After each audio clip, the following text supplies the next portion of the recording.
ما او تا روجه صرف دې ته ویو چې خوراک ونکو سکاک ونکو جما ونکو روجه ګوره دا نه دو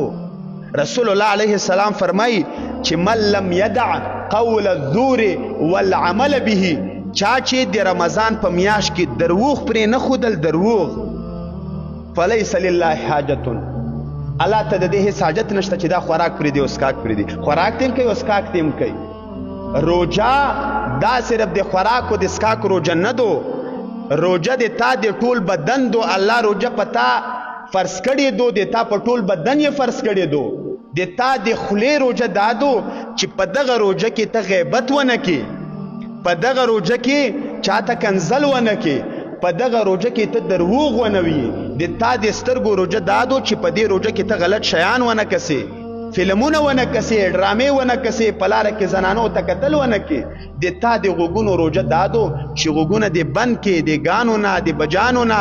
د نورو غلطو خبرو نه د تا د خپو روجه دا دو چې په دغه رمضان کې غلط زوی ته نه درومي د تا د لاسونو روجه دا دو چې په دغه رمضان کې په د خپل لاسونو باندې حرام شي ته لاس نه وروړي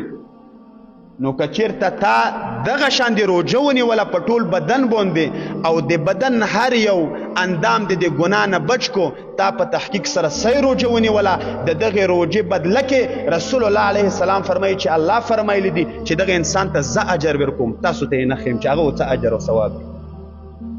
نو روجه دا صرف د خوراک روجه نه تو رسول الله علیه السلام فرمایي الصیام جنة دا روجه دا یو قسم ډال دی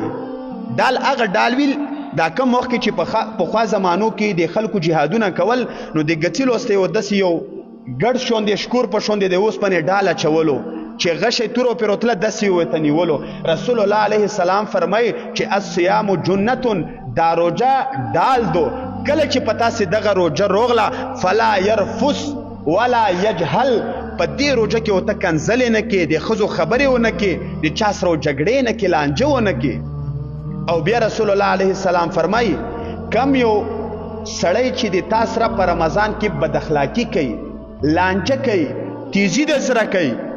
نو ته ورته څه وایې ته هغه ته سوک ورکې نه سوک ونه ورکې څپېړه ونه ورکې د کنځلو جواب په کنځلو نه کې رسول الله علیه السلام فرمایي چې هغه کس ته ووایې چې انی صائم زه روجه دار یم